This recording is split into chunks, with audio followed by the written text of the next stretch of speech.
ও বউ, আমার উনি প্রতিদিন কসুরমুখী দিয়ে গোশ রান্দার কথা কয়। একদিন রান্দিছি তা ঝোল পাতলা হয় না, ঘন ঘন আঠালো হয়ে যায়। নতুন রাঁধুনি, তুমি কি একটু দেখাই দিবা? তা দেখাবো না কেন, আমার ভাইটা খাতে চাইছে। গোশ মুখী সব মোমের মতন গলে যাবে না। ঘরে সবকিছু ছিল বলে ঝটপট করে রাঁধতে ফেললাম। দামড়া দামড়া কসুরমুখী গুলো আস্তে আস্তেই রাখিছি। ছিলে তারপরে ফ্রেশ পানি দিয়ে 2 বার ধুয়ে নিছি। তারপরে কিন্তু আবার পানি ঝরাতে রেখে দিতে হবে না। নিয়ে নিছি কেজিখানি গরু গোশ আর কেজিখানি কসুরমুখী। এইটাই কম পড়ে গেছে, হেব্বি যেন একটা ঘিরান আসে, তাই একটা মশলা বানাই নেই। 1/2 চা চামচ নিছি আস্ত জিরে আর 2 দারচিনি আর একটুখানি জয়ত্রী, 4-5টা এলাচ।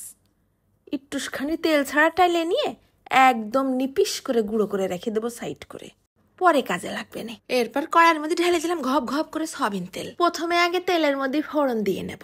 ফেলাই দিচ্ছি 1/2 চা চামচের মতন গোলমরিচ আর 2-3টে তেজপাতা। সাইডে ফেলাই দিলাম আবার লবঙ্গ। তারপর দিচ্ছি 1 মুঠখানি পেঁয়াজ কুচি। কিছুক্ষণ নেড়ে চেড়ে একেবারে ভাজা ভাজা লাল লাল করে নেব, যেন একটা বেরেস্তার ফ্লেভার পাই। এরপর ভাজা পেঁয়াজের মধ্যে ঢেলে দিলাম গোশটুক, সাথে সাথে ফেলাই দিলাম খানিকটা নুন। নুন পেঁয়াজের মধ্যে গোশটা আগে ভাইজে নেই। যেই নাড়তি চাড়তি গোশের কালারটা সব পাল্টাই গেছে, তখন আবার দিয়ে দিছি 1 টেবিল চামচ ভর্তি করে উঁচু উঁচু আদা বাটা আর রসুন বাটা। 1 চা চামচ দিলাম আবার ধনিয়ার গুঁড়ো আর 1/2 চা চামচ উঁচু করে দিলাম আবার হলদির গুঁড়ো। দিচ্ছি 1.5 টেবিল চামচের মতন শুকনো ঝালের গুঁড়ো। এই ঝাল তোমরা যেরকম খাও আর কি। নাড়ে চাড়ে মশলাটা গোশের সাথে কিছুক্ষণ মিশাই দেই। এরপর মিডিয়াম আছে ঢেকে রেখে কিছুক্ষণ রাঁধলাম। দেখি পানি টানি বেরোয় কি, তা খুব একটা বেরোয়নি। গরুর গোশ যত কষাবা তত মজা।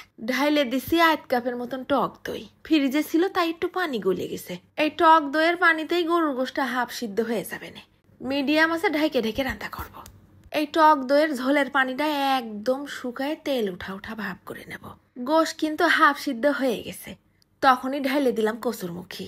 নাড়ে চাড়ে গোশের সাথে আরো একটু কষাই নেব, ভাজা ভাজা করে নেব।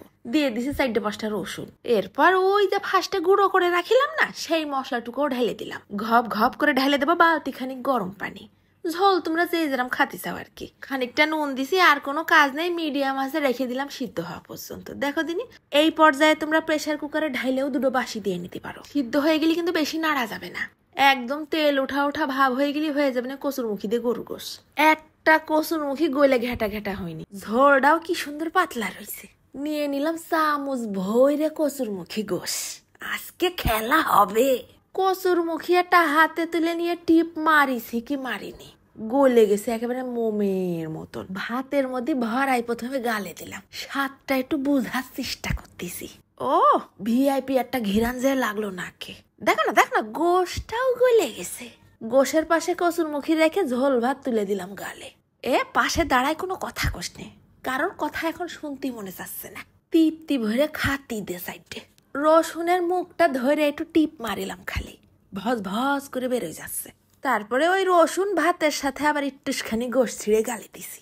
ও বাবারে, দুপুর বেলায় তরকারি শেষ, রাত্রিরের জন্য খালি একটু ঝোল পড়ে রয়েছে। তা কসুরমুখীর তো সিজন চলতিছে, পরে না খায় আফসোস করো না। আর আমার ভাইটারও একটু মজা করে রাঁধতে দিও। চলে যাচ্ছি, ধন্যবাদ।